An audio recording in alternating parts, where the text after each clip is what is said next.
IELTS এক্সামে confident থাকতে আপনি কি করতে পারবেন? দেখুন, আপনি যখন এক্সাম সেন্টারে গিয়েছেন তখন আপনার কাছে একটু নার্ভাস লাগতেই পারে যদি আপনি এনভায়রনমেন্টের সাথে আগে পরিচিত না হন। তো আপনি ওই জায়গায় কনফিডেন্ট থাকতে কয়েকটা জিনিস করতে পারেন, কয়েকটা টিপস এখানে দিচ্ছি। প্রথমে হচ্ছে মিরর প্র্যাকটিস করতে পারেন। আপনি যদি ওয়াশরুমে গিয়ে মিররের সামনে গিয়ে কথা বলতে পারেন তাহলে ভালো, অথবা আপনি ফোনের সামনে বা ফোন দেখে ফোনে যে মিরর আছে এটা আপনি ইউজ করতে পারবেন। এবং এক্সাম দেওয়ার সময় অবশ্যই আপনার ফেস এক্সপ্রেশন রিল্যাক্স রাখবেন। রিল্যাক্স কীরকম? জাস্ট লাইক মি, এরকম একটু প্র্যাকটিস করবেন। জাস্ট এরকম থাকবেন, আপনার নিঃশ্বাস প্রশ্বাসটা একদম স্বাভাবিক রাখবেন, একদম ন্যাচারাল রাখবেন। দেখবেন যে আপনার ব্রেন অনেক ভালো করে কাজ করতেছে এবং আপনি চিন্তা করার জন্য অনেক ভালো সময় পাচ্ছেন।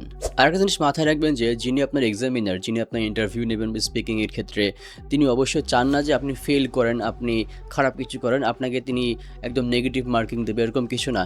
তিনি চান যে আপনি আপনার অবস্থান অনুযায়ী অনেক ভালো কিছু করুন, আপনি একটা ভালো স্কোর পান। এই জন্য অবশ্যই তার প্রতি আগে থেকেই নেগেটিভ মাইন্ডসেট রাখবেন না।